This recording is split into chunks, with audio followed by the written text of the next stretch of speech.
বিয়ে হয়ে গেছে, ডিরেক্ট শুটিং থেকে আসছি তো। এবার কি দাদা ভাইরা হাততালি দেবে? সুস্মিতা অবিবাহিত, জোরে হাততালি। অসংখ্য ধন্যবাদ। আরো একটি প্রশ্ন।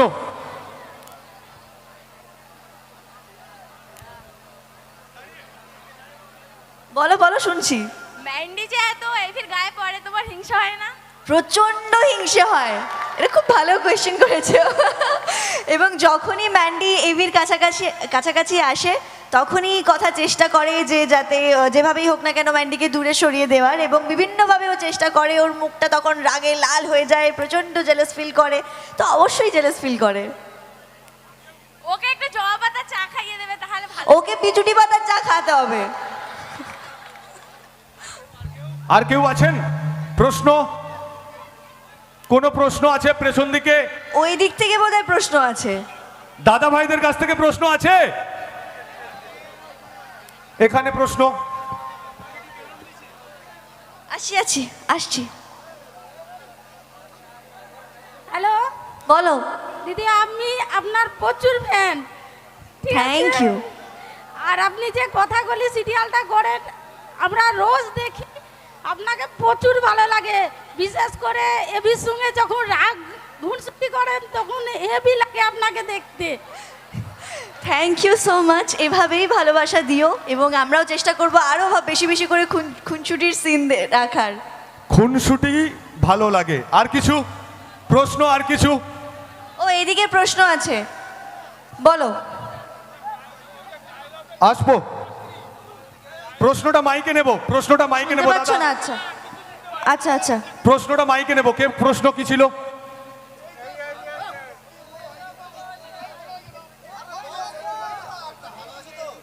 আপনার শিক্ষাগত যোগ্যতা এবং আপনার বাড়িটা কোথায় বলবেন? আমার নিজের বাড়ি আসানসোলে, আর আমি ইলেকট্রিক্যাল ইঞ্জিনিয়ার। কোথায় বাড়ি? ভুবননগর। সেটা কোথায়? আমাদের এই জায়গার নামই ভুবননগর। আচ্ছা আচ্ছা আচ্ছা। আর কোনো শুনতে পাচ্ছ না? এ বাবা। আর কোনো প্রশ্ন আছে? সামনে থেকে আর একটা প্রশ্ন। কোথায়? দেখতে মেজমা পাচ্ছি না। কবে শাস্তি পাবে?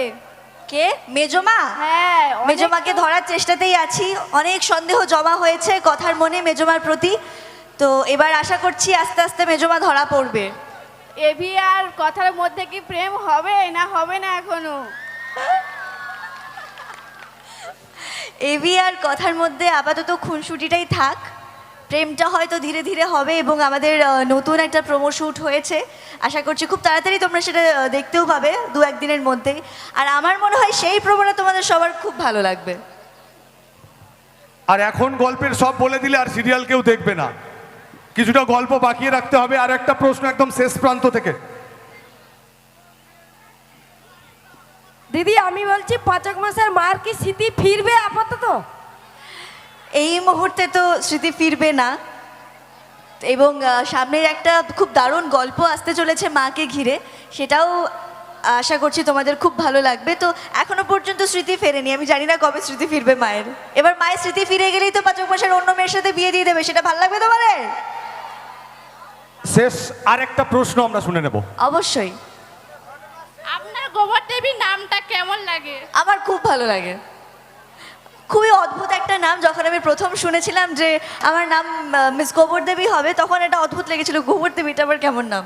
কিন্তু পরে এই নামটাকে আমি এখন খুব ভালোবাসি, এবং অনেকে আমি যেখানেই যাই না কেন অনেকেই গোবর দেবী বলে, তখন শুনতে আমার খুব ভালো লাগে যে গোবর দেবীকে মানুষ ভালোবাসে। সেজন্য ওই নামটা আমার খুব প্রিয়। প্রশ্ন শেষ হচ্ছে না। সেটাই তো স্বাভাবিক, এবং এখানে তো গল্প করতেই আসি। তো পরের প্রশ্ন। দিদি ভাই, তোমার নাম তো গোবর দেবী, পাচক মশাইটার নামটা কিসের জন্য? আমার নাম গোবর দেবী কারণ জানো তো? হ্যাঁ। কেন বলো তো? গোবর সারের জন্য আর কি, সারটার বানাই তো সেই জন্য। আর পাচক মশাইয়ের নামটা পাচক মশাই, কারণ পাচক মানে হচ্ছে শেফ। তো এভি হচ্ছে সেলিব্রিটি শেফ, তো সেই জন্য পাচক মশাই। আজকের আমাদের এই মা কালী সঙ্গের মাঠে দর্শকদের মধ্যে অসংখ্য বেলুনের সমাহার দেখা গেছে। হ্যাঁ আমি এসেই দেখেছি, কি সুন্দর লাগছে দেখতে। এটা কিন্তু আমরা অন্য কোনো প্রোগ্রামে দেখি না সচরাচর। সত্যিই দেখিনি আমি ঢুকতে ঢুকতে যখন দেখলাম খুব সুন্দর লাগছে দেখতে। একবার বেলুনের তালে তালে স্বাগত জানানো হবে নাকি কথাকে? সবাই একসাথে 1 2 3 বলার সাথে সাথে একবার নিচে একবার উপরে, এইভাবেই আমরা আমাদের ভুবননগরবাসীর ভালোবাসা আমরা দিতে চাইছি কথাকে। একবার নিচে একবার উপরে, আমার হাতটা লক্ষ্য রাখবেন 1 2 3 বলার সাথে সাথে। সেই সঙ্গে যাদের হাতে বেলুন নেই আপনারা কিন্তু হাতের তালিটা দেবেন। রেডি? আর মিউজিশিয়ান দাদাদের একটু ছোঁয়া দেখবো, বেলুনটা নাচবে, হাতের তালি পড়বে, আর একটু মিউজিক বাজবে। রেডি? 1 2 3 স্টার্ট।